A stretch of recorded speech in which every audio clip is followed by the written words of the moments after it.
Hi there, everyone. Welcome to the Special Education Advisory Committee meeting of Tuesday, May 20th. I believe that we have quorum so that we can hold the meeting to order. And in terms of absences, thank you. Through you, Chair, we have a confirmed absence from Nigel and Ray and also from Angie Mystery. Thank you. So we will now do an acknowledgement of traditional territory. The land upon which we work, live, and sustain ourselves is the ancestral and treaty lands of the Michizagig Anishinaabe, also known today as the Mississaugas of the Credit, the rightful caretakers and title holders of this land. We also recognize the rich pre-contact history and relationships which include the Anishinaabe and the Ongwe Hongwe. Since European contact, this land continues to be home to Indigenous and non-Indigenous peoples. As responsible community members, we value the diversity, dignity, and worth of all people. Colonialism displaced and dispossessed Indigenous peoples of their ancestral land and continues to deny their basic human rights, dignities, and freedoms. We are committed to learning true history to reconcile, make reparations, and fulfill our treaty obligations to the original peoples and our collective responsibilities to the lands, water, animals, and each other for future generations.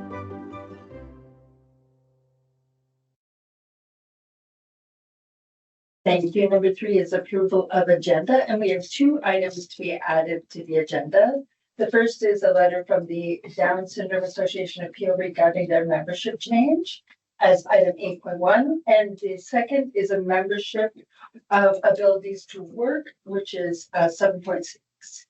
May I have a motion that the Special Education Advisory Committee approves the agenda of the May 20th meeting as amended? Reserving that is. And then Jennifer second. Are there any discussions or questions? Additions? All in favor? That is adopted.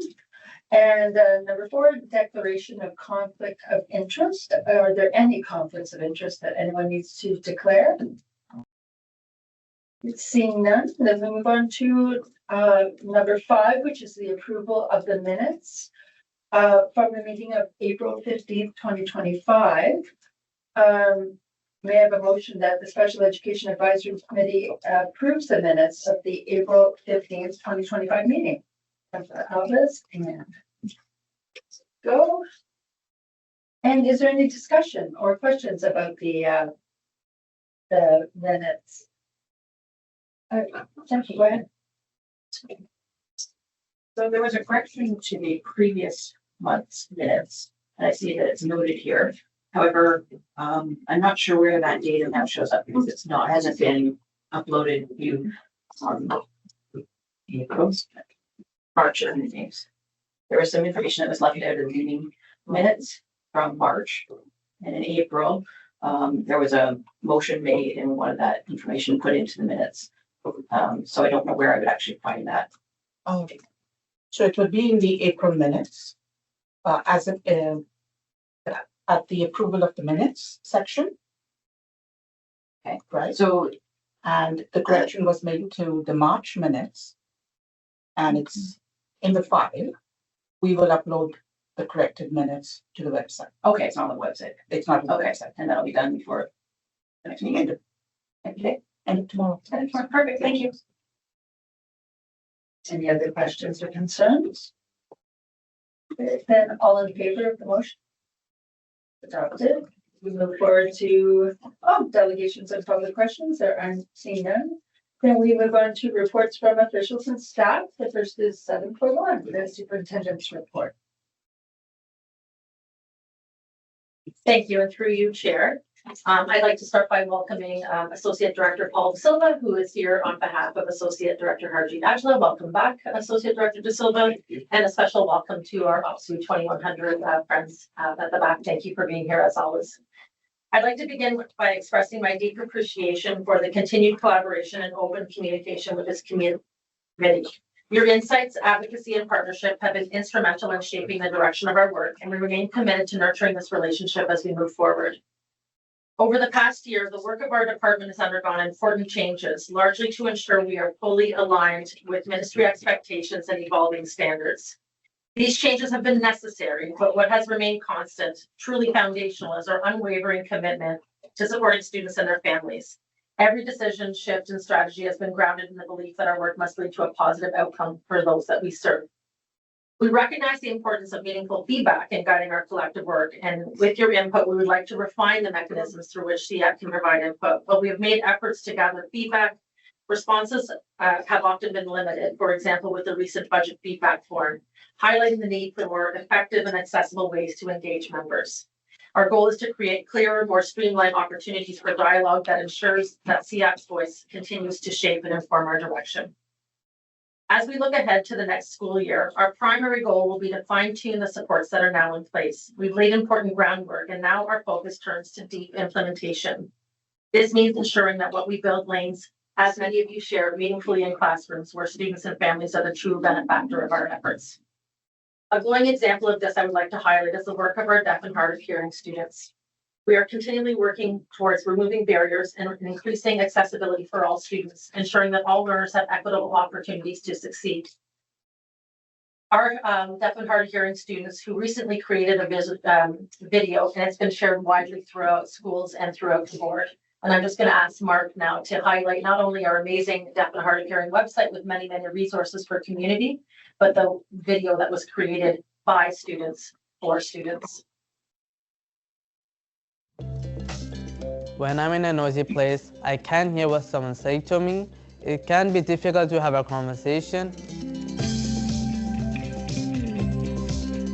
I need the FM system. In my classroom, the teacher wears it and it allows me to hear their voice directly. It blocks out the background noise. I feel confident all the time at my school because my teachers make sure I have everything I need to learn. They motivate me, they use the FM system, and they make sure I'm sitting the right spot to hear them. My FM helps me hear better. What I can do to make it more accessible and what my teacher could do to help me achieve it is we continue reminding them that when it needs to be muted when they're talking to another student or when it needs to be on so that I can hear my teacher correctly. It's hard to listen at school when there's a group talking and the teacher's talking at the same time. My friends help me because when I ask them, they say what the teacher says. When my friends help me at school, it makes me happy and safe.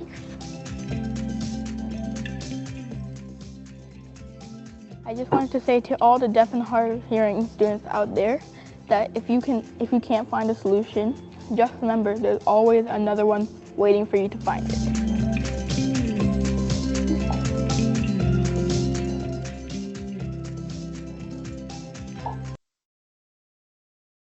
Makes me smile every time. This video not only highlights specific tools and instructional strategies that students need to access learning, but it also serves as a powerful advocacy piece. What is most inspiring is a sense of pride and confidence these students demonstrate in articulating their needs and the way in which their peers and educators have responded with support and collaboration. It is a clear reminder of the impact of student voice and the importance of fostering inclusive learning environments. We know that meaningful change requires sustained effort, honest dialogue, and shared responsibility, and we're eager to continue engaging with SEAC to ensure that our work remains responsive, inclusive, and impactful. I want to thank you once again for your continued partnership, and I'm happy to answer any questions. Would you like us to make a motion to accept before questions? Okay, let's make a motion to accept the superintendent's report for the meeting as presented. Let's get started. And now, is there any discussion, questions, or comments? Trustee. Thank you. Through the chair, just wanted to thank you, Superintendent Sakatto, for the printed over report. I know that's come up before, and that's great. I appreciated your report and I enjoyed the video. Thank you. Any other questions, comments? So I'm excited to hear you. Oh, sorry. So I appreciate that you've realize that the feedback mechanisms aren't really working very well for the SEAC group. So what's the plan to try and rectify that? Is there any group discussion? How do we achieve that? Yeah, through you, Chair, we have tried several ways, and just highlighting last meeting, for example, the intention was to have small group discussion, which we understood to be the preferred model. But due to attendance, we couldn't do that. There was only, I think, a few of us here in person. So we endeavored to create a forum, for example, around budget, making sure that SEAC had an important voice at the budget table as requested by both us and the finance department. And one that was created so that you could see each other's responses and maybe build off and affirm each other's responses. So to date, we've received no feedback to that end. So we would like to have a more open discussion next month around how sharing feedback in advance is best suited to the needs of the group. So we have tried several models this year, and certainly are open to hearing more from SEAC members around that. I think for myself, I'm not sure about the others around the table that looked at the feedback form for the special education budget review. It was very open-ended and vague, and not indicative of what you're planning to spend money on or what things are a concern. Like the one that would concern us more is supporting vulnerable students, including youth-facing barriers. That's what we had to comment on. So it's hard for people who are outside of the system to even know where to begin. So that's why discussions within the meeting are really helpful, and we'll need to figure out a way, because we do find that a lot of people are online now. That's the way of the world. So we need to find ways to have those conversations online as well as in person. Yeah, through you, Chair, just to respond to the way the feedback finance sent us that, and that's the feedback that they're collecting across the trustee groups and all kind of community groups. So we had that one, and we did highlight that one section as important to us, and the intention as shared was to do it in person. But Kurt, thank you. Other questions or comments? Yes. Okay. Through you, Chair, I was thinking about how to word the question and ask our committee member Jen Knight something that sparked an interest for me. So through you, Chair, my question, apologies, this is a irregular question because it's not for essentially for staff, but what do we know as a committee what we'd like staff to do, or what information we want from them for this, that we can have them just highlight? This way we can maybe cut out some time if we just ask for a breakdown of something, that maybe we could say, hey, this works, this doesn't work, we would like to see this, we would like to see that, and maybe we can just put that in a form so they have the record.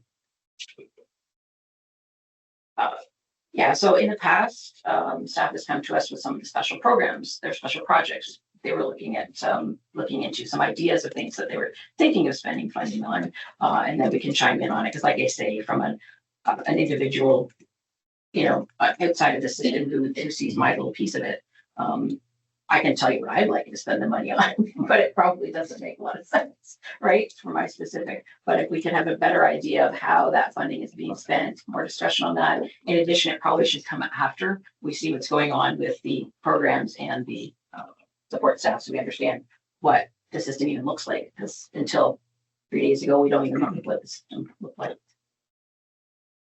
Thank you. So, thank you, through you, Chair. So maybe staff can take that as just anecdotal knowledge, Yeah. See what we can bring back and go from there. So when you sat in your groups as a team, I would imagine there was some brainstorming going on, different ideas, thoughts, that kind of thing, right? It wasn't just, I would assume it wasn't just, here's our big bucket, how are we breaking that out? So if some of the work you did ahead of time was shared with the group, that would be helpful. Any other questions? So seeing none, all in favor? That has been accepted. So now we're on to 7.2, PDSB Special Education Plan Review and Consultations. Thank you, and through you, Chair, I'm happy to ask Coordinator Principal Jack Bertrand to share the final standards. As you know, throughout the duration of this year, SEAC, we have, as requested, covered each of the standards in detail to share what both the standards are at and what we anticipate will be changes or modifications to the special education plan. So today we are sharing standards 16, 17, and 18 to you, coordinating Principal Bertrand.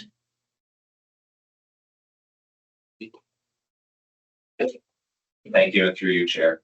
As mentioned, we have a number of reports this evening that are on standards. So this is the last 3 standards of the year where we're presenting anticipated changes and looking for feedback.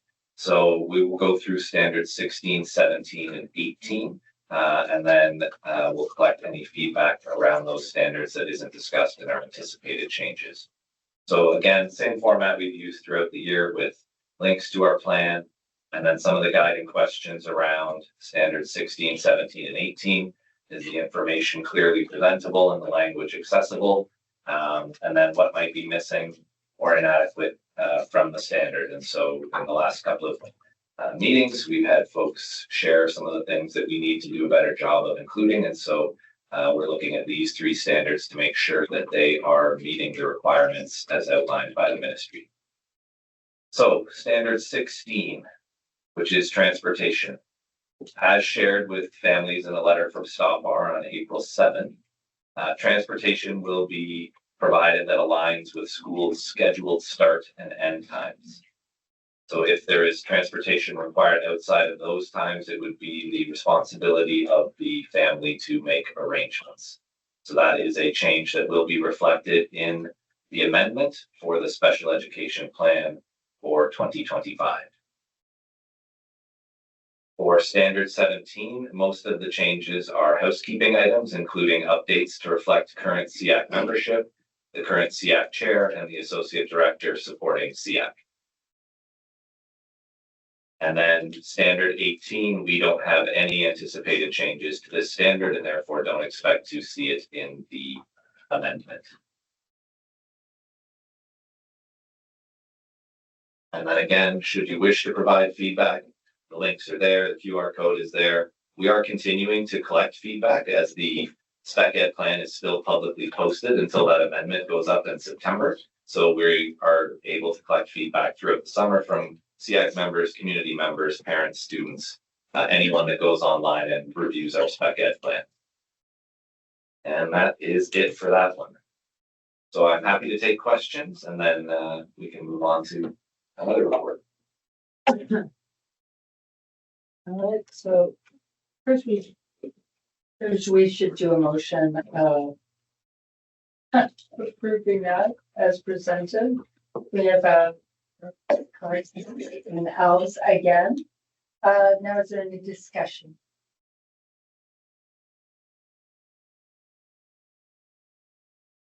Any of the second, try and make sure that's the right time. Give it a minute. Anybody to do any review? Sorry. So there was a section, there's 2 sections, one section that we were going to have come back around accessibility. Is that still coming back?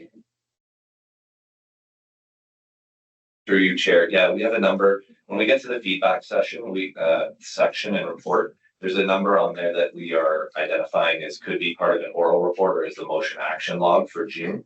So we will be attempting to bring more information about accessibility back to you for one of those 2 reports in June, either through the oral report or through the motion action log. So is the accessibility section of the plan done? No, not at this time. And then the other one was because we have changes to our programs that we're going to talk about a little later. Does that mean we need to change the placement section? I think it's section 9. Is it? There's a different section that also needs to be. Yes, yeah, so one of the other reports we'll be presenting tonight, which really talks around the criteria that was shared around learning hubs, is really an update to standard 9. And I'll talk a little bit about how that fits in there and any other changes that are coming in standard 9 in the amendment. Okay, thank you. Other questions or discussion? Just somebody come on. Oh, Trustee Craig. Thank you, through you, Chair. Just a little reminder, the changes, I think, standard 16 around transportation, like after school hours. What precisely was changed? And if I could have a follow-up as well. Yeah, through you, Chair. So we have something called a modified date process, and my department's responsible for approving modified days when initiated by families. It's our intention to always have students in school for full days unless families deem them to be needed to have partial day attendance, through which they have a conversation with family. There's documentation that must be signed. Formerly, we provided midday transportation, which means that if a student was on a modified day schedule, for example, going to ABA training, we would be providing midday transportation.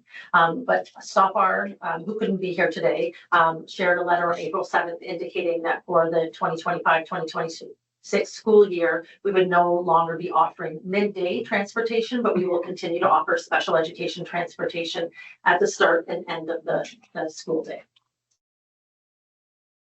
Okay, thank you. I could have a follow-up. Sure. Through you, Chair, what were the reasons given by STOPR? Thank you, and through you, Chair. We did a jurisdictional scan of other boards who were offering or not offering that service. And because we are not funded by the Ministry of Education for midday transportation, and in our attempts to ensure financial responsibility, that's one of the reasons it was pulled. Okay, thank you, through you, Chair. Yeah, hopefully, we won't get a lot, this won't cause too many problems for a lot of our parents and students because, it's a responsibility of the ministry and us to fulfill our obligations to society through quality access and education. Thank you. Thank you.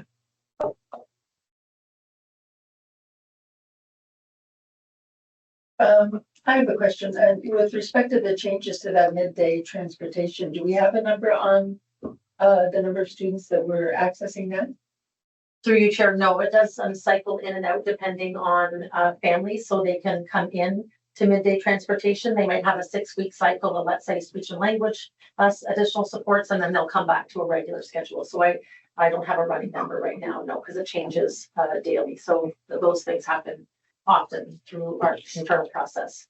Okay, so now those families would have to provide their own transportation for those. If it's during the instructional day, yes. Other questions or discussion? Okay, seeing none, all in favor? So that is adopted. So we are now moving on to 7.3, and that is 2024 Special Education Plan feedback. Thank you, and through you, Chair. We have been collecting feedback both through our newly updated website digitally and collecting feedback monthly from SEAC members. And I would like to ask Coordinating Principal Jeff Bertrand and Coordinator Pat Campbell, who's behind Jeff, to present this report. Thank you, through you, Chair. So Pat is going to share a printed version of the feedback for folks should they wish to follow along there. Thank you very much. Really, the purpose of this report is to provide an overview of the feedback that we received. Much of the feedback was from SEAC members, although there was feedback from members of the public as well. We wanted to indicate which actions have been taken or will be taken in response to the feedback. So there's a couple of different options in terms of for things that were simple corrections or oversights in the report that are currently in place. We have updated the spec ed plan on our public facing website so that parents have the most up-to-date information available to them. And then for things that are changing for next year or some of the recommendations that have been brought forward by SEAC members, that could be shared in the amendment. And then the third action would be, as I already shared, a response in June, either in the superintendent's oral report or in the motion action log to a number of questions that have come up in recent meetings. So as you all know, much of the feedback has been received through our website and then during SEAC meetings. Feedback included requests for additional information or clarification. We had some standard specific questions or suggestions. And then we had general suggestions about how the board can make the plan more accessible. So in terms of the standard specific questions or suggestions, a number of those are being incorporated into the amendment. An example from a recent one would be around professional learning. There were some questions around clarification of who was getting it, what was mandatory. And so we're trying to incorporate that to make sure that it's clear for folks when they review that. And then, as I've shared, we recently just uploaded an update of this plan to the board's website with corrections. And then the amendment should be shared in June for submission in July to the ministry and uploaded in time for the next school year. And happy to take questions about that report. Okay, so first let's have a motion that the 2024 special education plan feedback be received. Elvis and, I'm sorry, trustee Elvis and trustee Benjamin. Any discussion?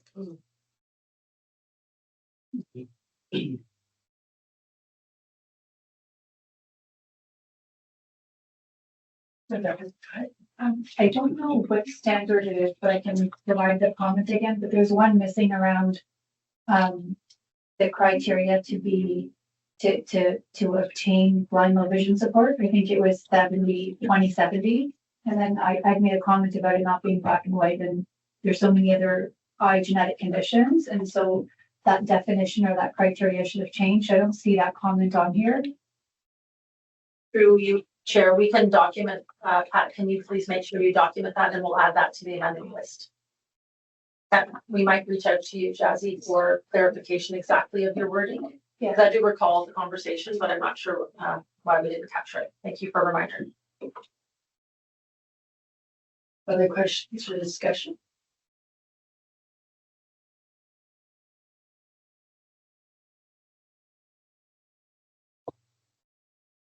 Okay, seeing no further questions or discussion, and then online, all in favor? That has been adopted, so we are now on to 7.4, and that is the 2025 special education staffing report. Thank you, and through you, Chair. We are revisiting Standard 12 and would like to share transparently that the budget process continues. So we have ensured alignment to ministry expectations around the sharing of staffing numbers, but cannot provide a comprehensive, detailed staff list yet because we continue to advocate for additional staffing through the budget process that is seen over by the trustees. I'm going to ask coordinating principal Jeff Bertrand to share the details of this standard. Thank you, and through you, Chair. So as Superintendent Sciccato mentioned, this is a Standard 12, an update for what will be shared in the amendment of the special education plan to reflect changes to our staffing allocations for the 2025 year. So I'll skip the first couple because those are standard ones we've used all year long. However, that said, again, we really want to make sure that the language we're using is accessible. And we know in staffing, there are a lot of acronyms, a lot of specific language that we use. And so if you find that we have overlooked some, then please let us know. We have been working on a glossary of acronyms to include in the amendment as well, to support the fact that there's a lot of them and they're changing all the time. And we want to make sure that we are trying to be as accessible as possible. So changes, updates to Standard 12. So transition to learning hubs from our special programs classes results in an increase in EAs allocated to congregated settings. One of the changes that you will see is that there's a minimal reduction in elementary OCT staff, which is offset to some extent by a small increase in secondary OCT staffing, mostly through an increased number of sections of Vocational 1 and in-school support sections to support both our Vocational 1 sites and the opening of a few new learning hubs in secondary. And so that's just a quick summary of some of the changes. As Superintendent Scucato outlined, business cases will be reviewed by the board and approved in July at the budget committee meeting. Approved business cases from the special education department could lead to increases in the projected staffing that was shared in the report. And those increases could include educational assistants, PSSP staff, and resource teachers predominantly in terms of the business cases that our department has submitted. And that is that for that report. Happy to take questions around the standard 12 staffing report. So first, can we have a motion that to receive that report as presented? Trustee Benjamin and Clark, and any discussion?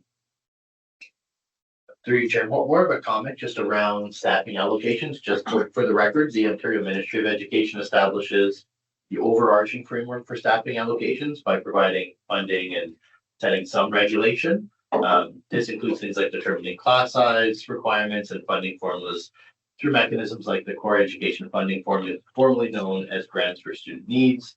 And then these guidelines will influence how the Board of Trustees work to allocate staff. But I think it's really important to note for folks that might not be familiar that the government, the Ministry of Education, is what doles out funding allocations across the province, which have a big influence on staffing. So just adding that for the record. Questions, comments? Sorry, Trustee. Thank you. Through you, Chair. Let's see here. Okay, I just want to confirm my interpretation. Under section 5, professional resource staff, I see zeros around most of the support for deaf, hard of hearing students, but when I look up in section 2, I see around 21 itinerant teachers. Is this where those positions are going for the hard of hearing? Sorry, thank you. Sure. Sorry, I wasn't sure if I had to keep going. So through you, Chair.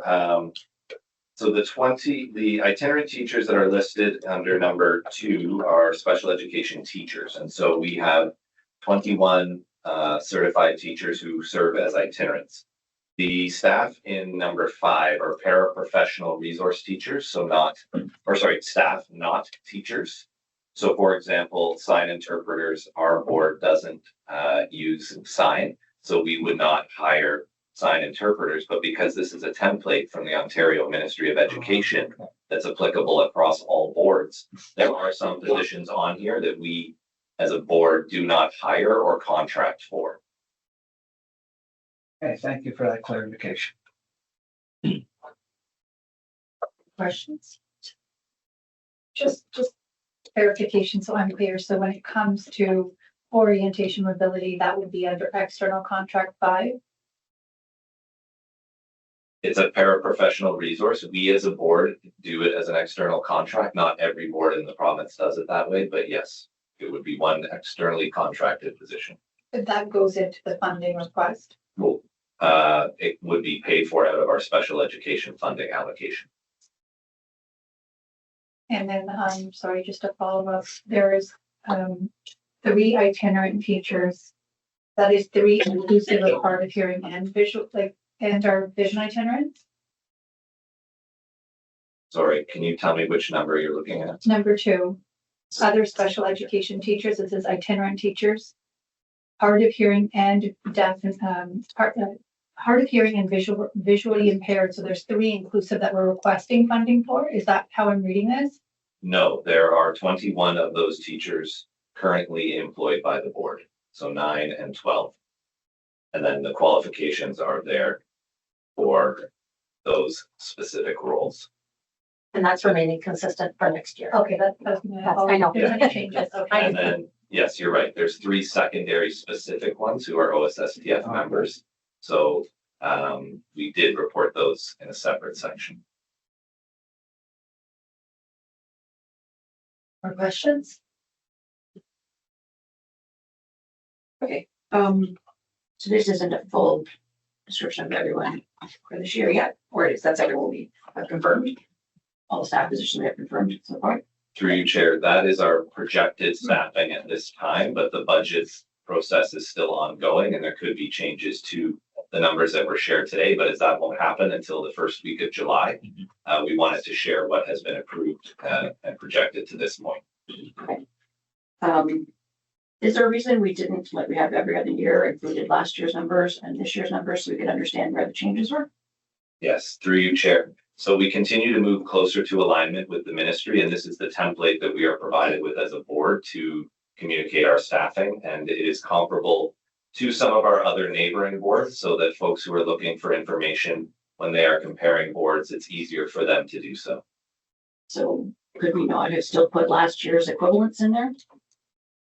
So through you, because we're not done our staffing process, we, coordinating principal Bertrand and I did discuss this, are committed to bringing it back once we have final numbers. So an overall plus minus, which is like what I know that you request. Yeah, and I'd like to understand which ones are missing, because for instance, you know, my PTRT, SEA, resource teachers, where do they fall in? There's a number, like last year, it was 9 pages long. This year it's 3. So how do I compare? How do I know what's changing? Yeah, and through you, we are committed to sharing that once we receive the final numbers. As shared, we did put a number of business cases in through the special education department, hoping to have additional staffing. And once that's solidified, we're happy to share the changes in the staffing projections. But we still do have CRT. So okay, so we still have CR. What about? So I also noticed that we have 6 new vice principals, but the coordinators look like they're gone. So what's happening there? Yeah, so there has been some shifts across all departments, not just ours, in the removal of coordinator positions throughout all departments have been removed. Our department is going to have the addition of 4 vice principals into the department structure. From here. The other ones were CRT is the SEA is a as is SEA VP, so he was existing for this year already. Okay, he just wasn't in the staff plan at last year's. He was a coordinator staff. Yes, I think the transition happened last year after that. Okay. Okay. So that explains. So all across the board, all coordinators are now becoming VPs. No, it's not a shift at all. It wasn't a shift in role. It was a whole new role and an establishment of new criteria. Vice principals have abilities that coordinators can't. So for example, they can supervise staff, they can do performance appraisals, they can work with their colleagues around student caseloads. So there's different responsibilities. The roles are not a transition from one to the other at all. Okay, so when we've got an assistive technology, programs, elementary programs, secondary, special programs, special education, staff development. Do we now have VPs in all of these positions, or do we have less? No, we did not have the straight transition again from coordinator to VP. The roles are different. Some of the roles will be taken on by both coordinating principals and vice principals, and some of the roles will be taken on by resource teachers in the field. So these new sort of staff, understanding what these staff do, be published somewhere. And normally we know what each of the teachers do and what their responsibilities are in the. Yeah, through you. Once we're done the staffing process, we're happy to bring a report back that would reflect those changes. Right. Can we please add that to the motion action one? Thank you. Just so it's captured. Yeah, so I can update the motion. Okay, so it'll be basically of the new position. Yes. And what it entails. Yes. Compared to the old position. Okay. Good. For you, Chair, I think coordinating principal Bertrand wanted to add something. Yeah, I believe it's standard 3, which is roles and responsibilities. We will be including the new positions and a description for as many of them as we can. And I believe that the coordinating vice principals, the draft is already in there. So hoping to finalize that as well. Great. So that will be the same. I understand the itinerants in high school are changing that role. That role is changing as well and being taken over by other positions. Right. Through you, Chair, just for clarification, are you referring to the special needs itinerants that were transitioned into special programs resource teachers last year, or the blind, low vision, deaf, hard of hearing itinerants? Just so I can make sure I answer correctly. This is the problem. So we sit around the table once a month, and I can't keep track of the ATRTs, the special program, but it's. So it would be really great to have all of these positions listed with what their jobs are very soon. So yes, it was the special needs, but used to be the special needs itinerants. They transitioned to resource teachers for this calendar year. So 2 years ago, there was the removal of the itinerant position. The only itinerants we kept were blind, low vision, and hard of hearing. That was a change from for this calendar year. Through you, Chair, thank you, Ms. Knight, for allowing me to kind of add. I think what might be helpful for some members of the committee, as Ms. Knight said, some folks are here 1 month and it's hard to come every week. Would it be, and this is not a request of staff, but just kind of reasonable accommodation, would staff be able to give a little bit more clarity? You know, what changed to get to where we are to where we're going? Maybe we could just have, you know, a little bit more clarity there so that, you know, I realize some committee members might not be able to ask for exactly what they're hoping to see because of these nuanced gaps. Would that work? Yeah, my point was really not about the people around the table, it's about the people at home. Sure. That don't have any of this information, and look at this and say, I don't know what any of these are because they've all changed in the last 2 years. Sure. It's tricky. So yes, something like that would be, well, it should be in the special education plan. Yeah, so through you, Chair, that's something that we haven't put into standard 3 at this time, but we could look to include as we look to finalize it, because we could try sort of just mapping out which roles have changed over the last few years into current roles or like the iterations of them. But in doing so, it would really just be the titles and not necessarily a fulsome description of every single role, just because that would become an overwhelming graphic. But we could certainly take that as something to try and get into standard 3 for this amendment. Yeah, as long as the final named had a description of what the job is. Yeah. Those will, Those for are- sure, yes. Yeah, okay. Someone else, I can stop for a minute. Someone else wants to jump in.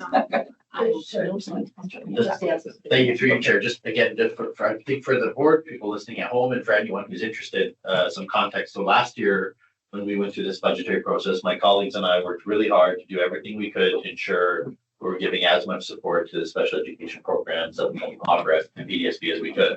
And that resulted in, don't quote me on the exact figure, I don't have COO Jess Bugfield here to offer it, but it was in the millions that the Board of Trustees had to dig into our reserves to cover the gap in funding that the government left us. So should you be so inclined to have a conversation with your local provincial representative, that'll be your MVP, to advocate for us and all boards to get additional funding and additional funding specifically geared towards special education programs. I like to think that it would go a long way. I certainly do my best to mention that to my MVP whenever I get a chance. And while I'm saying this, big shout out to our staff who do all that they can to ensure that our students are getting the best possible deal they can. So thanks.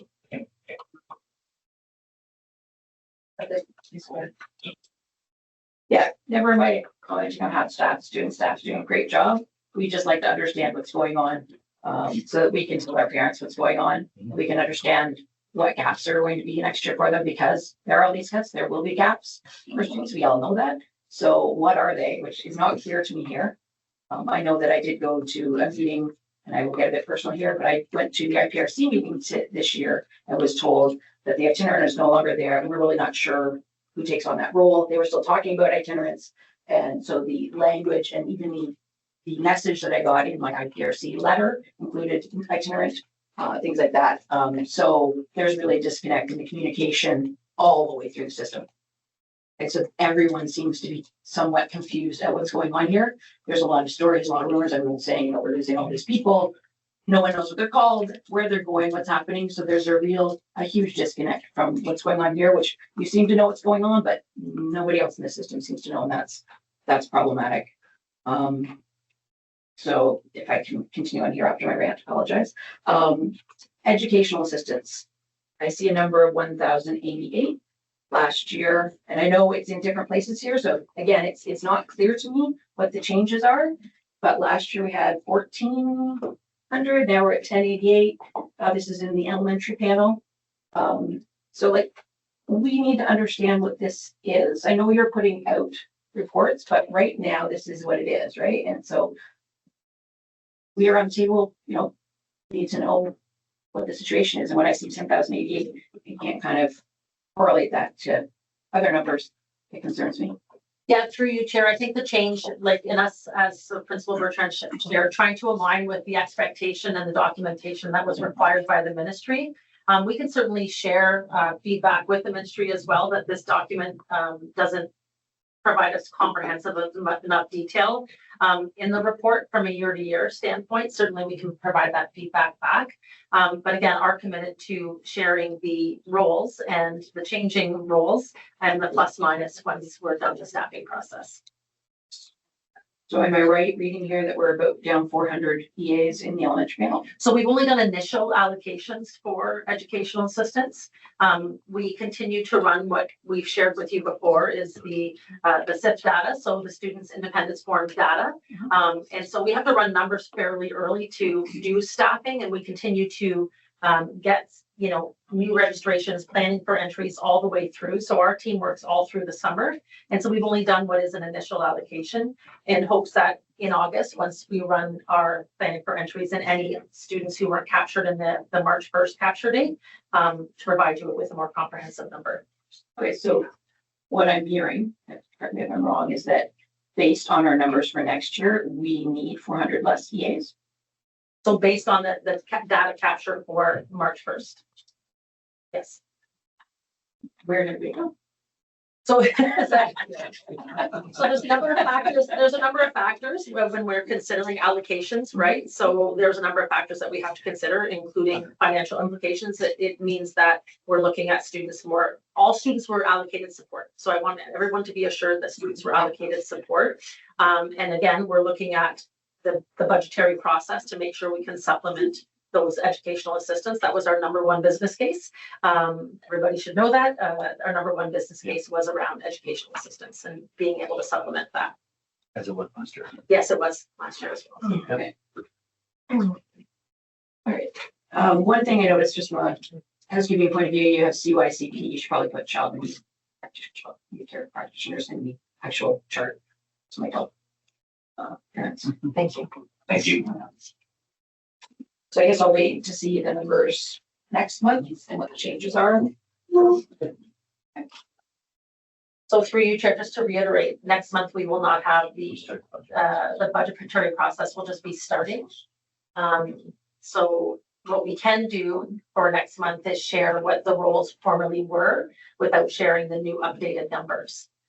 So we can have part of the chart done, what the roles were, what they've converted to through standard 3 as Principal Bertrand shared, but won't have final numbers until after July. And through you, Chair, I'll just add, like, the trustees also don't know the numbers yet. We just don't have them yet from the ministry. We just don't. So we'll reiterate, should you happen to be having a coffee or a chat with your local provincial representative, please do tell your NCP, It's important. where you'd like to see that fund. I believe that, a budget is indicative of priority. Where you spend your money usually aligns your values. And I would love to see this government fund education. From our online guest, Dorothy. Hi, good evening, everyone. Through you, Chair. I wanted to find out, is this the first time in the Peel District School Board's history that you've made this type of cut towards spec ed? Because the 400 employees, the 400 TAs, it's going to impact I mean, that is a significant amount of individuals that is now missing from the system. And if the students are still there, even with students graduating, there's still students coming into the system. How do you account for that? And I know we go through this process on an annual basis, but I can't remember, and I've been with you guys for easily 15, 20 years. I can't remember ever seeing this deep a cut. Thank you. And through you, Chair. I can't say historically beyond where I've been in the role, but what I can share is that when we're making staffing decisions, we do have processes in which we have to follow to ensure financial responsibility, but also ensure that students' needs are being served. And so we've done both with that. So I can't speak to historical data. And as I shared before, it was only an initial allocation. And we continue to review and process planning for entries throughout the year. And I think that Associate Director DeSilva would like to contribute. Yeah, thank you, and through you, Chair. I just want to two-part response. One, reiterate the importance of what Trustee Alves is talking about around advocacy around the province, around supporting students with special needs. Despite anything else, I believe that the PDSB has been underfunded drastically compared to other boards, and I think it's incumbent upon us in this committee. And I'm pleading with you to reach out to your organizations to do that. And I think I shared last year that the Board of Trustees were amazing at sending two very well worded responses to the ministry around fix the formula 2.0, I think we were calling it. There's many ministers. There were different ones. And so I just want to kind of put a pin in that and suggest that is so imperative for us to continue to do. The other piece I want to highlight, and I will try to do my best impression of AD Gill, and he will remind us that we're, and the question is valid, Dorothy, we are in unprecedented times here in the Peel District School Board. At no time in my 31 years here have we been in a declining enrollment. And declining enrollment has a significant impact on funding, plain and simple. We are down about 10,000 students. And if we take an average of about $13,000 per kid, do the math, that's $130 million we no longer have. Something like that. Again, I'm trying to do my best, Josh. I'll kill these great numbers. But that's a lot of money and that's a lot of staff. And so one could say that's a lot of EAs, but that's a lot of social work, that's a lot of teachers, that's a lot of custodial staff, that's a lot of staff to support all the students in our system. So yes, we are in unprecedented times, and bodies mean a lot in terms of funding here in the Peel District School Board. So we're doing everything we can to try to maintain and capture, and if I may, steal from other boards students that we would love to keep and promote and so on and so forth. But it's incumbent upon us to make this board, mark ourselves a place where kids want to come and work and play and learn and so on and so forth. So I offer that we are down a significant number of students, which means a significant number of income for the board. Dorothy, do you have any follow-up? No, thank you. Thank you very much. I wasn't first. Yeah, Jesse Jones. Oh, sorry. I was just gonna add that, I guess the explanation on like the 13,000 times 10,000 students, that helps. And to Jen's point earlier about having numbers or trying to, like, I know you can't run the business case from all the Excel documents and the formulas that everyone is doing behind the scenes.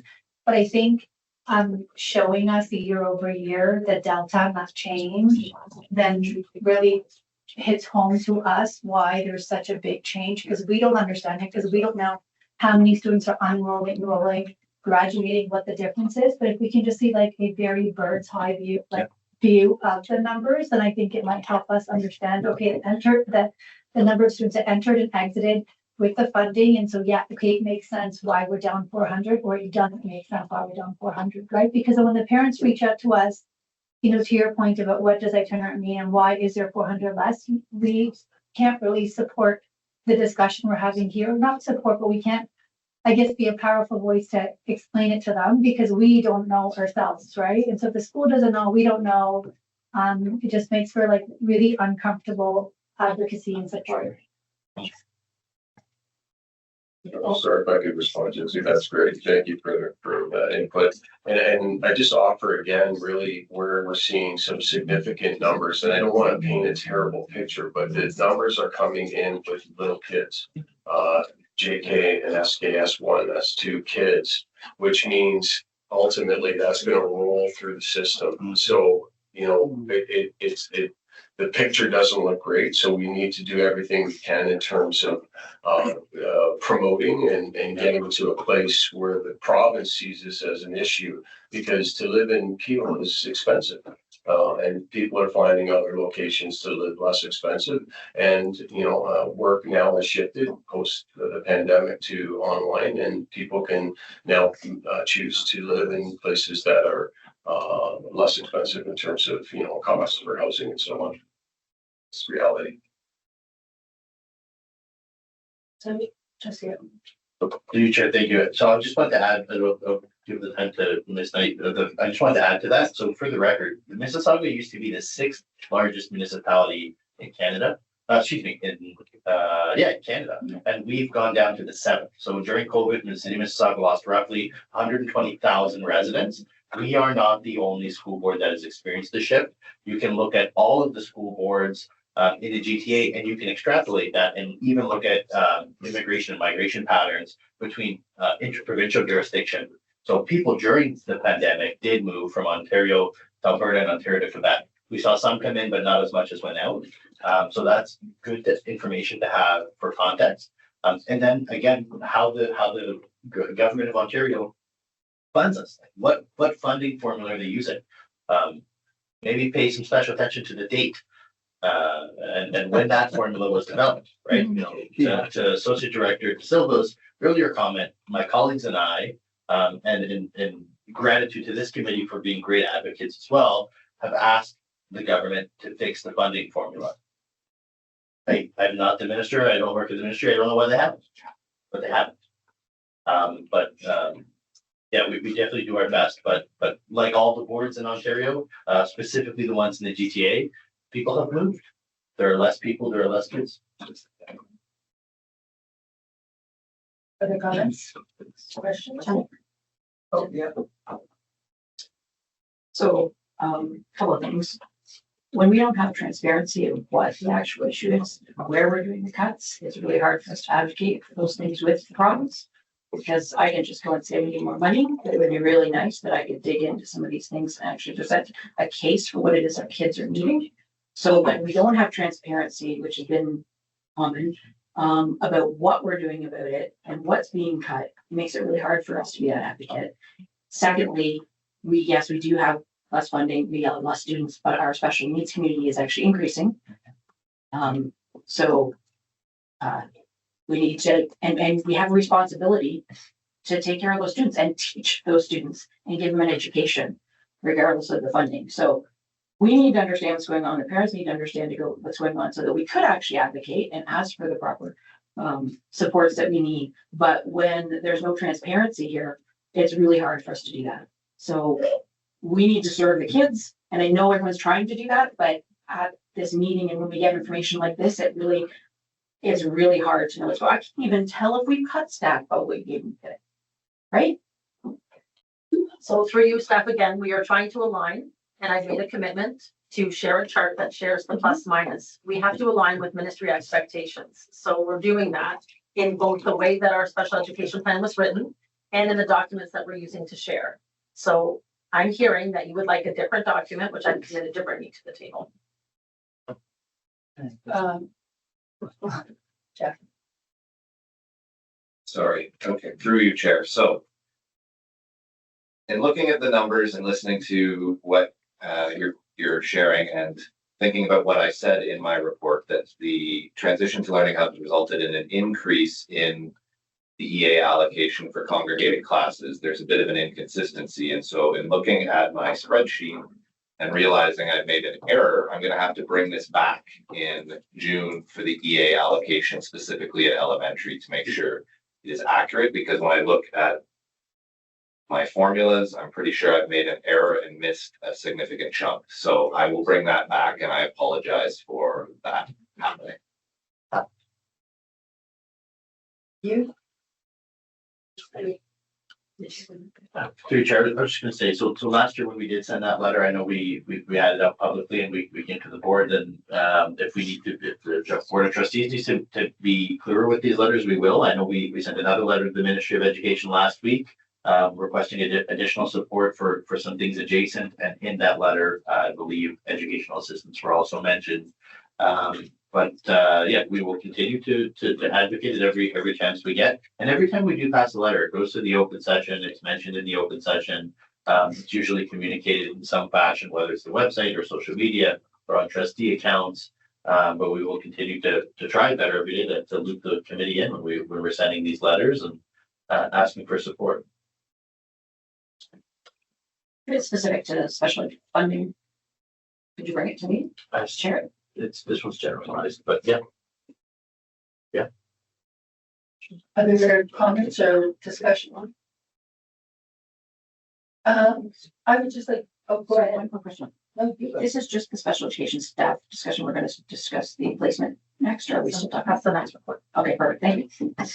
I would just like to say that I echo the sentiment that while we are conforming with the ministry documentation, it's really necessary to see the compare and contrast from year to year. And when we're used to seeing that, like that's the bare minimum, I would think.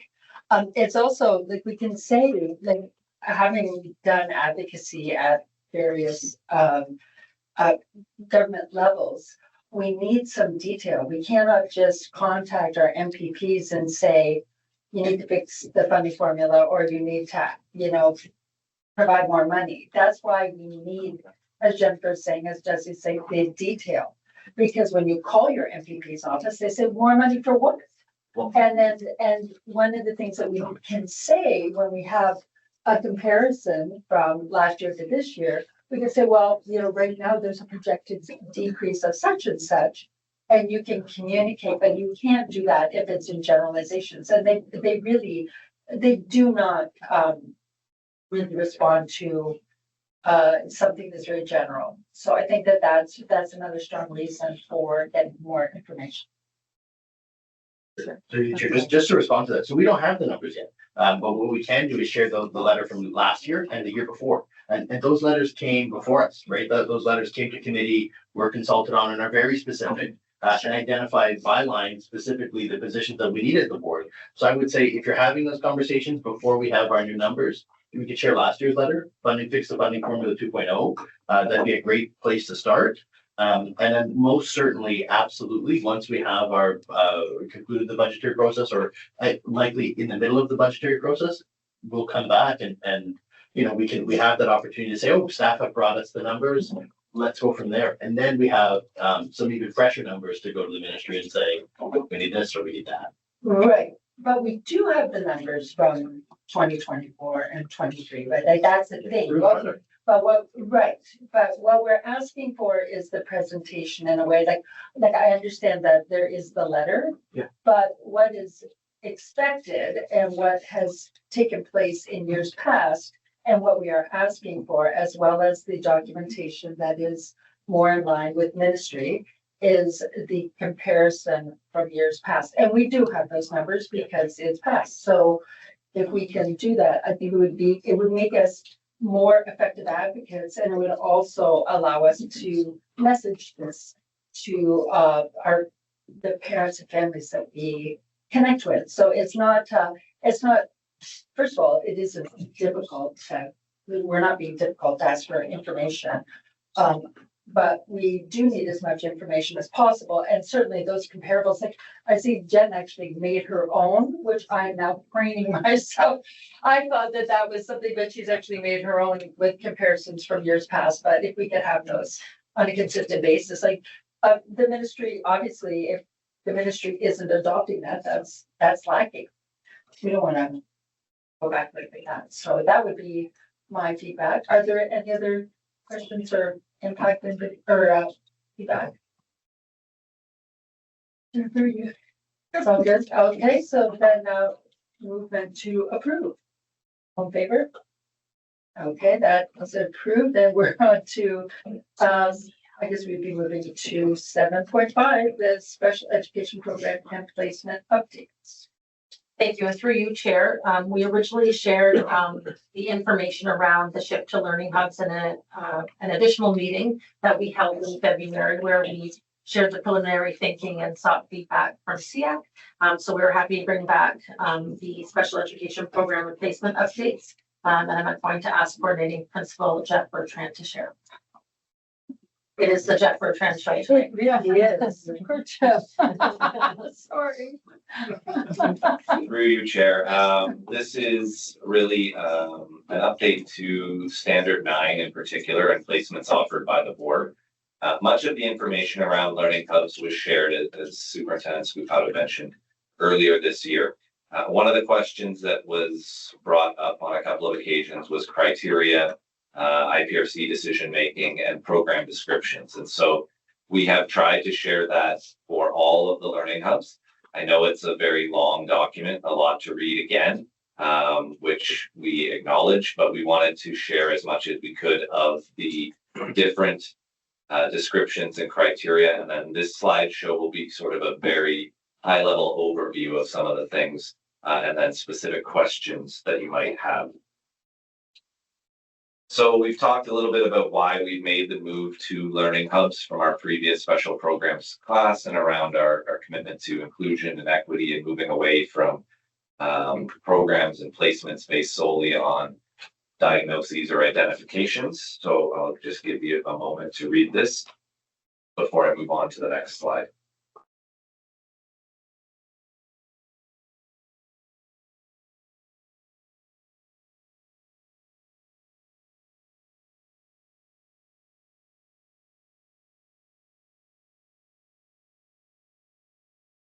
So as we've shared briefly previously, the considerations for placements now are really around 4 different areas. And so in looking at student portraits, we're looking at communication, receptive, expressive, and social, skills for independence, curriculum, sort of meaning what type of curriculum they are going to be accessing, and then environmental settings.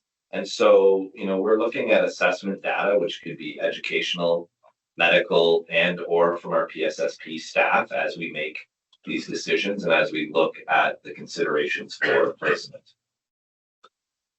So this is a bit small, but trying to, so I'll go through this one in a little bit. So really there's a continuum of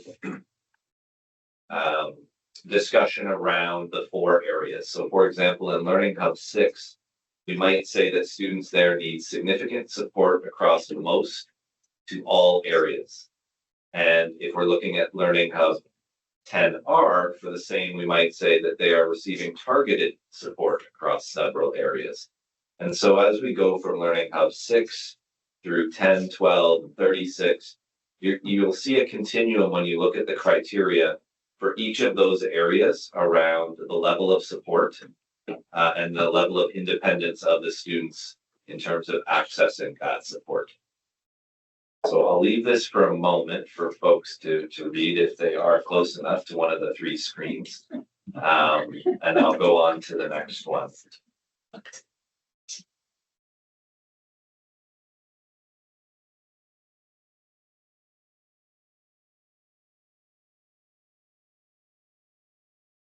So on this slide, we're looking at a few more of the specific programs.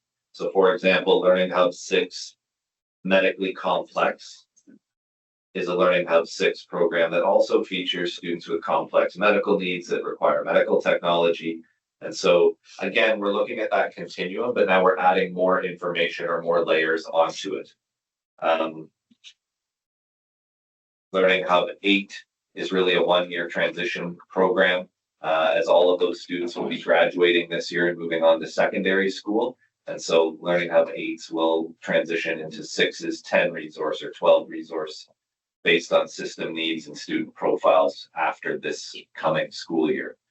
And then we have Learning Hub 10s that support deaf and hard of hearing students. So again, a specific criteria in addition to the continuum across those 4 areas. And then Learning Hub 25, which you may remember replaces our ELC. So again, we're talking about a little bit more specific criteria and not looking just at those 4 areas for consideration. So to support our central teams, we did develop additional materials, including a comprehensive guide to help them make decisions around placements during IPRCs. And so really, we've tried to support our teams by providing them as much information and guidance as possible as they navigate the transition from our special programs classes to our learning hubs. That also includes a document for our student review meetings, so that schools and teams can have discussions with families and with staff. And so again, trying to assist school teams, families, caregivers in understanding the structure, the placement process, and the continuum of supports. So trying to promote that consistent language and decision-making around the board. We have provided these additional resources to support teams. And lastly, also wanted to include Vocational 1, because you may remember that there was an additional placement being offered in response to the Vocational 1 review that included a partial integration placement, potentially for students in years 3 and above in the Vocational 1 program, and not just a fully self-contained placement. And some of the criteria that we would be providing to school teams as they make that decision, with recognition that those school teams know those students and their portraits best, because they've been working with the student for the past 3 years. And with that, happy to wrap up and take questions. All right, so first we're going to do a motion to accept the report as presented. May I have a mover and a seconder? We'll do trustee Benjamin and Jim. And then questions and discussion. Jennifer. Sure. So that was very helpful. That's not reflected in the document we got. Oh, it's not. Do we get that? And through you, Chair, we're happy to send that out if that's helpful. No, I mean for the parents, because I'm looking at these and I look through them and they look very similar. I had to pick through to try and figure out what the difference between these programs were, highlighted some different words, but that was very clear and I understood what the programs were. This does not describe what the programs are. So that's my first comment. And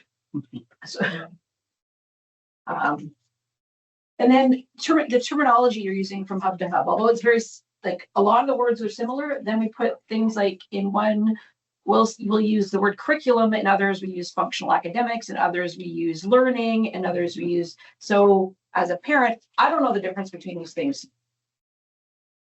I honestly don't. So I imagine others won't as well. So when I look at one and it says we're going to work on curriculum, another one I said we're going to work on functional academics, and another one like, what does that mean to my student? So that would be really helpful to understand that, or use consistent wording. That's good feedback. Are you taking this down? You can have that paper after we should. Sure. Thanks. Yeah. Oh, sorry. Okay. Parents are loud. So in other words, like in some cases you have access to designated spaces, in other places you have access to a variety of alternative learning spaces. Is that different? Or is that just the same thing worded differently?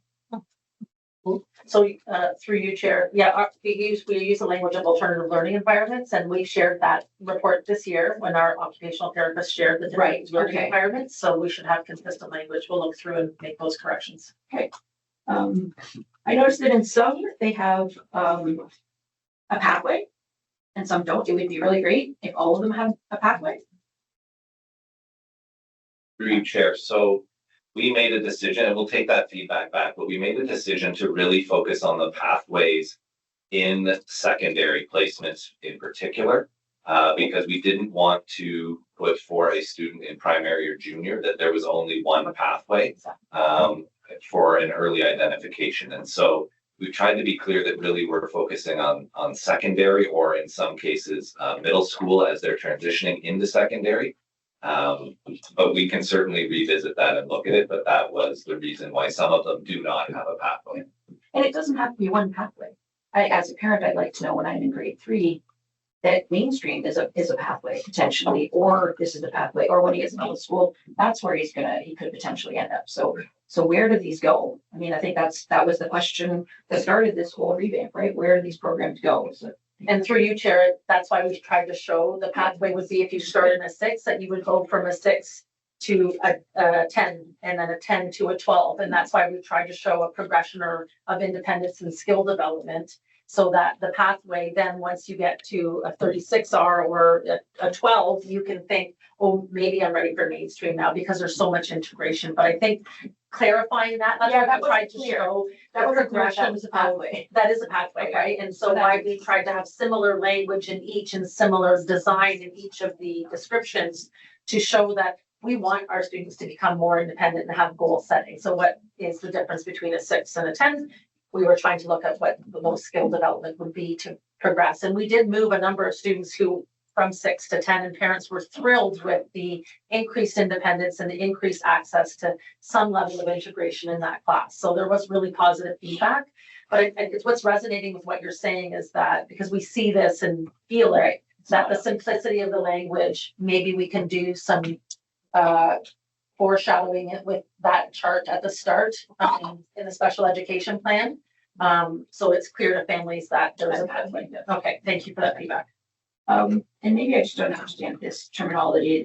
I noticed medically fragile, learning how. I think we've transitioned through you, Chair, to medically complex. Oh, I'm sorry. Yeah, complex. Yeah, but we've changed language to medically so complex. I noticed that there's no, like, it doesn't look like there's a curriculum. They can't get a diploma. Why is that the nature of that program? Why? So through you, Chair, I'll ask Coordinator Karina Vera to share more details of the medically complex program. As you can imagine through the name, it's some of our students with the highest level of medical needs that are often supported by nursing care. But I'll ask Coordinator Karina Vera to share. Thank you very much, and through you, Chair. So the medically complex class learning hub 6 is for students that many times have medical needs. So they are either on G2 feeding tubes. Their curriculum is their occupational therapist goals, their physiotherapist goals, their speech language pathology goals through maybe augmented communication devices. So many times this is all alternative goals, and they're increasing quality of life. Many times some of our students may not reach the end of their educational career in our programs. So the focus is on their well-being, the family's well-being, and once again, the curriculum is aligned with psychologists involved, occupational therapists, physiotherapists, speech language pathologists, and social work is heavily involved as well. Thank you. And there's not a case where you could have that medically fragile student who is cognitively many times interested in. So absolutely, if appropriate, because we utilize assessments through psychoeducational consultants, but many times those are alternative goals at this time because of the deterioration of many of their medical conditions. Okay.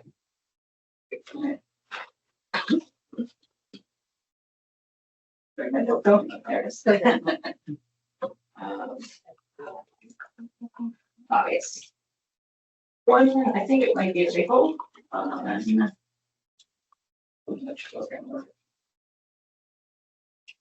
Doesn't match the chart. The title doesn't match the chart at the front.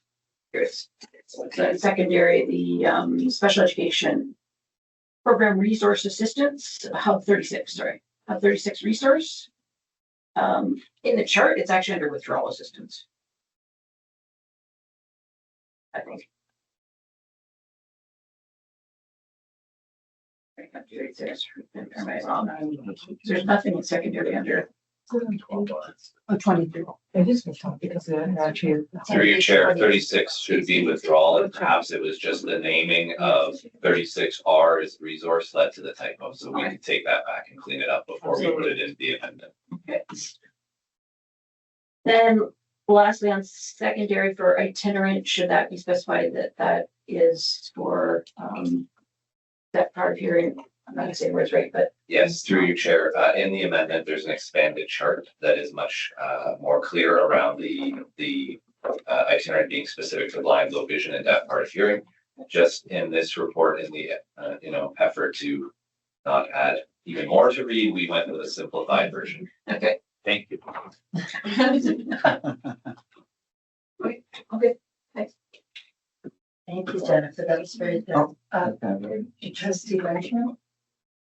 Yeah, after listening to all this, what I feel is our parents who have students with special needs, we get very overwhelmed with all the information that is going to come in September 2025. So are we preparing them for all these changes? There should be a lot of information which is very simple to understand that should be provided, so we prepare them for it, and they're not overwhelmed by the changes, and the kids, and they are ready to get into bring their children here. So that's all I can suggest to make it easy for them.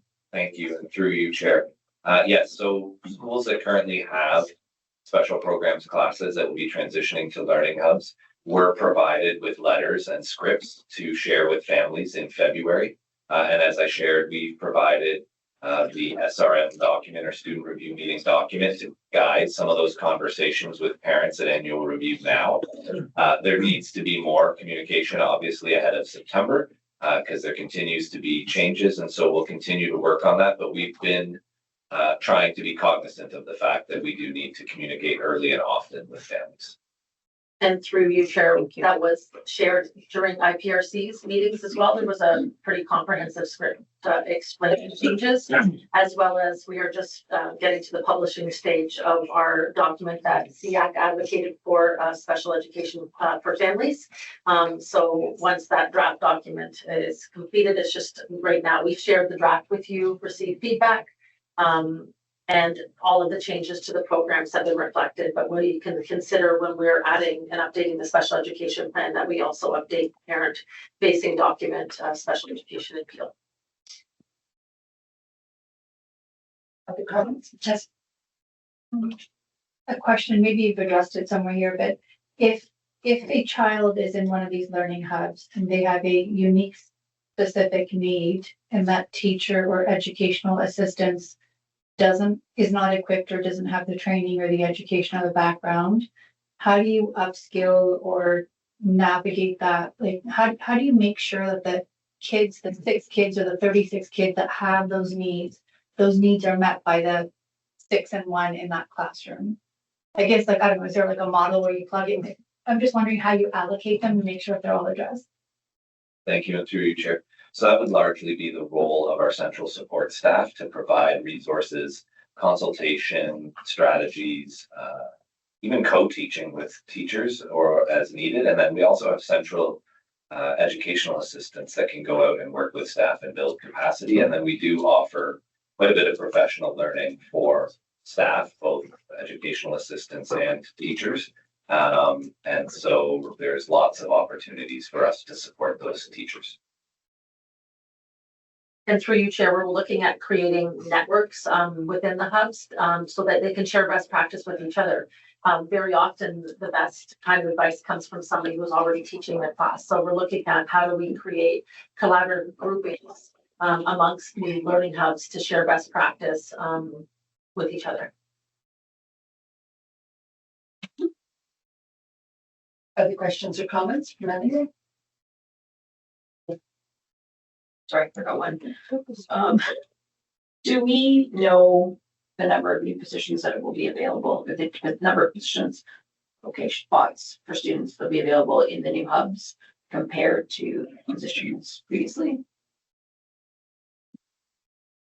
So through you, Chair, when we did transition to learning hubs, we increased the number of spots for students.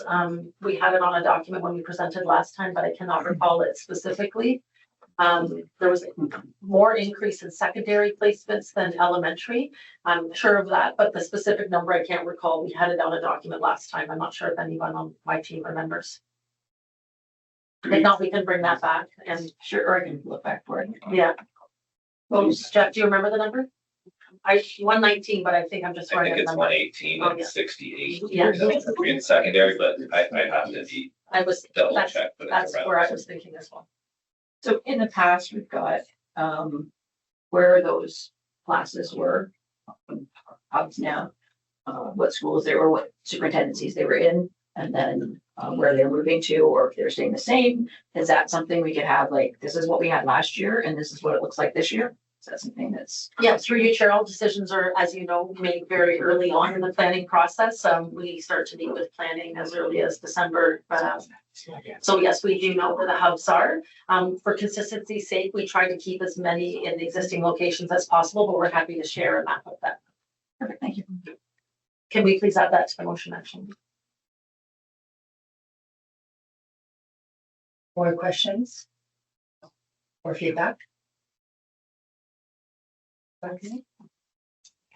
Okay, great. If we could have, actually, we're just accepting that. We've completed the discussion, so all in favor of accepting the report.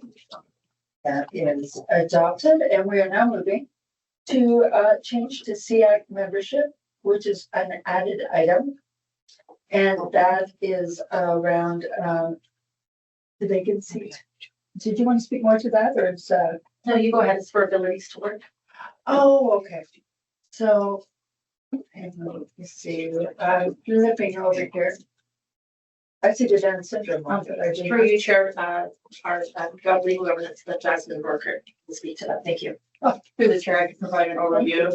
I'm here, good evening, here this evening to bring to the committee's attention that the member and alternate member from Abilities to Work have missed more than 3 consecutive meetings. And as per Ontario Regulation 46497, Section 7, subsection 1, subsection B, a member of a special education advisory committee vacates his or her seat if he or she absents himself or herself without being authorized by resolution entered in the minutes from 3 consecutive regular meetings of the committee. And I will note that staff have made several attempts to try to connect with the member, alternate member, and Abilities to Work via phone, email, and regular mail with no success. So staff are recommending that we move forward with filling that seat. And that would be with another organization, is that right? Through the chair, we would call for nominations from local associations.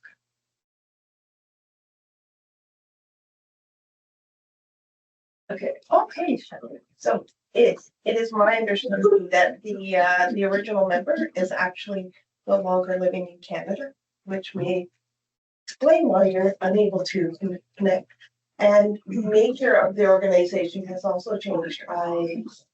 So I think it's a really prudent move to consider that seat complete and look for an organization that can provide better input with regards to special education. So are we just accepting a motion to take that action? Is that what we're doing right now? Through the chair, I have a recommended motion if the committee would be willing to put that forward. All right, so may I have a motion that the Peel District School Board declare the SEAC seat vacant and appoint a qualified person to fill the vacancy for the remainder of the term. We have a mover and a seconder. So we have trustee Clark and Benjamin. Any discussion? Thank you for that feedback, Shelley. Yes, please. There's a question online. Of Dorothy. Okay, Dorothy, I wish there was a noise or something. Hi, I was actually just raising my hand to second the motion. Oh, there you go. Sorry, Dorothy. Thank you. Thank you. Any other discussion? Okay, then, all in favor? It's adopted, and we are moving on to 8.1, which is communication for action or receipt. And that was an email from the Down Syndrome Association of Peel regarding SEAC membership. And it's this again is an added item and is a motion that the following be appointed as members representing Down Syndrome Association of Peel to the BDSB SEAC. And that would be Andrew Mystery as member and then Zalima Best as alternate member. So those are just updates to the member and alternate. So we have a mover for that, please. Trustee Alves and Trustee Clark. Any discussion? That's pretty standard. All in favor? That is adopted. All right, so now we're moving on to chair's request for written requests from committee members. I don't think we have any of those. So reports from representatives on councils or associations. Is there anybody that wants to share right now from their organization? I think we're all good at this point. So questions asked of and by committee members. Number 11. Oh, wait. There we go. Yes, thank you. Superintendent Staccato, last year, not this fiscal year, but last year, the committee had met with the education minister and the team around orientation mobility and funding and the lack of training and the lack of what happened? Like, I know it's been quite some time and I know that we couldn't fill the position, but is there any updates? Yeah, through you, Chair. I think I shared at a former SEAC meeting that I collaborated with CNIB and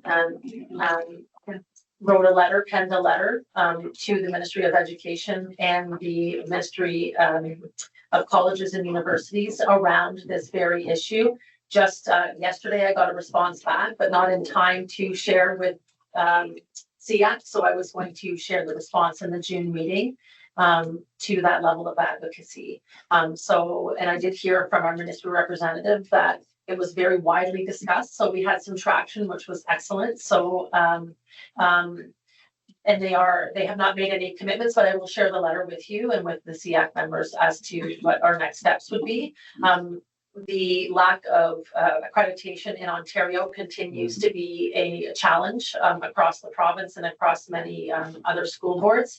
And the inability to find orientation and mobility specialists continue to be a challenge across not only our school board, but others.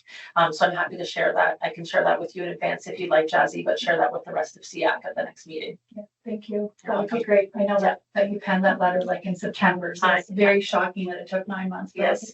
Thank you. Thanks. Any other questions? I think we're moving on to 12 committee members' motions for consideration. Okay, and then the next would be notices of motions and petitions, and that is Trustee Alves. Through you, Chair, I'd like to give notice of a motion for the upcoming SEAC meeting in June. The intent of the motion is to request a report examining potential changes to regional learning choice programs with a focus on enhancing representation and access for students with identified exceptionalities. This would include things like cost implication and program capacity. Given the sensitivity of the topic and the evolving details surrounding it, I will reserve further discussion for the June meeting. At that time, I will formally present the motion in consultation with Jazzy Gill, our committee representative from OPVIC, the Ontario Parents of Visually Impaired Children. Any other notices of motion? Okay, thank you very much, Trustee Alves. So we are now moving on to the motion action log 14. Thank you, and through you, Chair. Our first motion action log was related to what Trustee Ellis just raised a motion about. My understanding was that Trustee Ellis was able to meet with Superintendent Chavarro and have an initial conversation.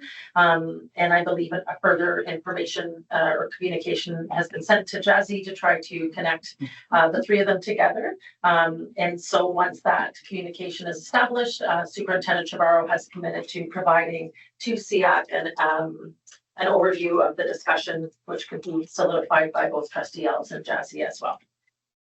So next on our deck was a request that EQAO results for PDSB.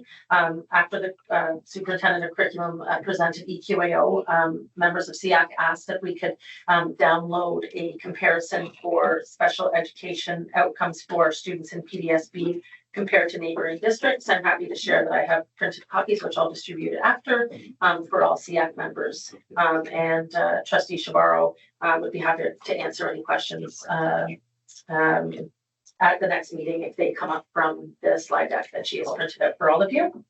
And the last one is, again, just a repetition that the research department will have a data available to SEAC in the fall of the 2025-2026 school year. This is the request from Trustee Ellis around the census data. And I think we've added a few more questions to the laws for next one. Thank you. Are there any questions or comments? Thank you very much. Then we are on to adjournment. So it is. Oh, sorry. We are not. So in our package, we got appendix 3, I believe it was. Oh, when were we gonna, is there a chance to discuss that? That's on page regarding the report, the special, it's on page 66 of the package. The communications cluster survey feedback. Does somebody, I think is that you again, Chuck? Oh, through you, Chair, did we forget that in one of our programs?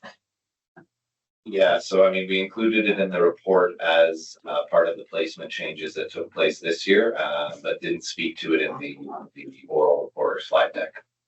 Okay, if we bring it up now. Absolutely. Okay.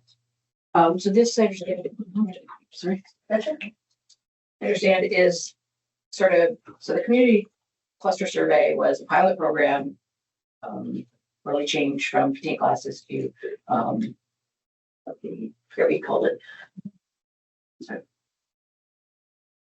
They go to another classroom for a certain percentage of the day.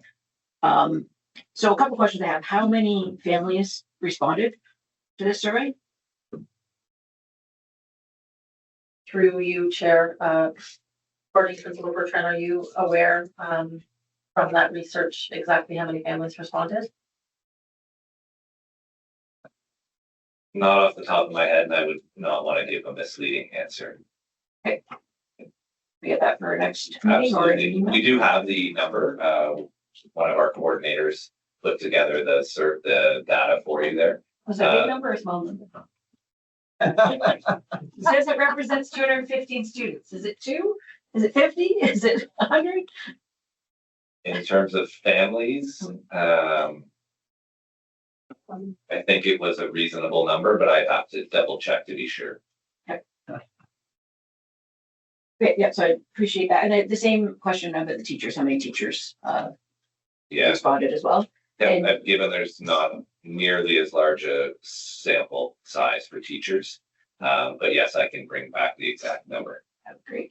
And when you family survey results, did you survey students and parents separately? This was parents for the most part. Okay. The research department felt that that was the best place to start. Okay. So where is the data from the previous programs to compare and see this is better or worse? So through you, Chair, we didn't collect data from the previous program. We collected anecdotal as we shared data, more interactive data between the communications teachers, ISSB teachers, things like that. But coordinating principal, Bertrand can expand. We did do a bit of a survey last year as well, but it's not necessarily a side-by-side comparable. So I can try to bring that back as well for June. Okay. Because the questions won't be the same, obviously, right? Because one is their experience in the class and one is now their experience here. But some of them will be, but it won't be a side-by-side comparison. Okay.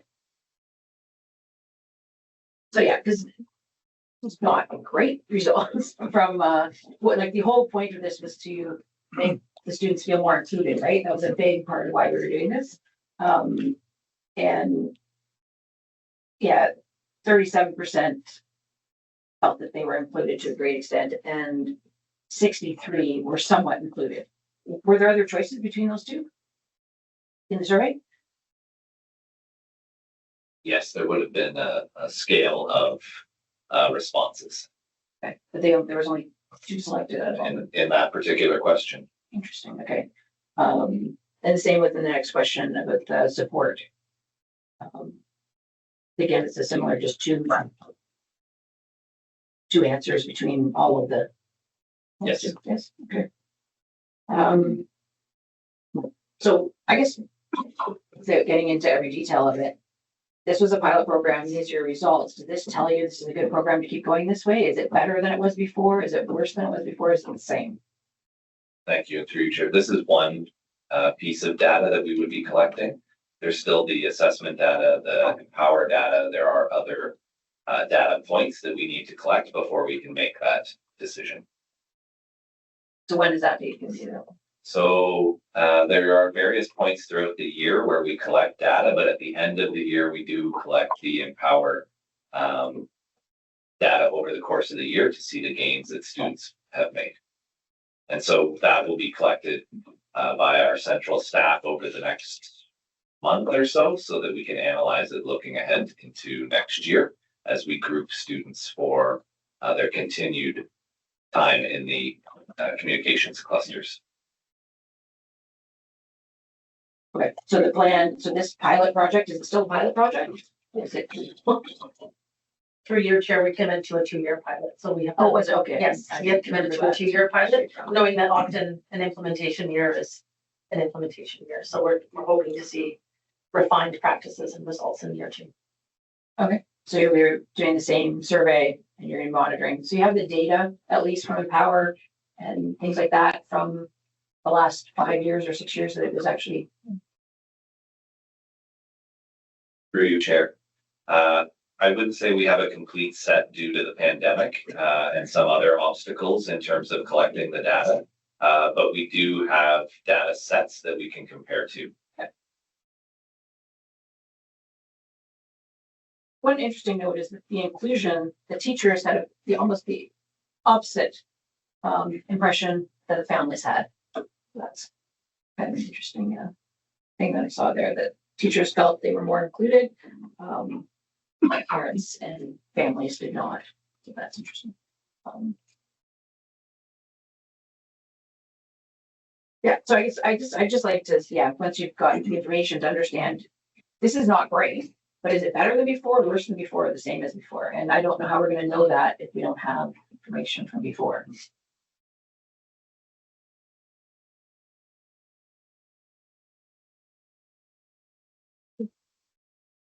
Thank you very much, and thank you. I missed that. So are there any other comments on, in particular, that communication cluster survey feedback? And we have coverage. Thanks. Okay, so then we are moving on to adjournment. Hey, we might be moving on to adjournment. Are we moving on to adjournment? So that it would be at 8:43. If we could have a Jennifer and Trustee Elves, then all, yes, I assume all approved. Thank you very much for your participation. That was excellent. Thanks, everyone.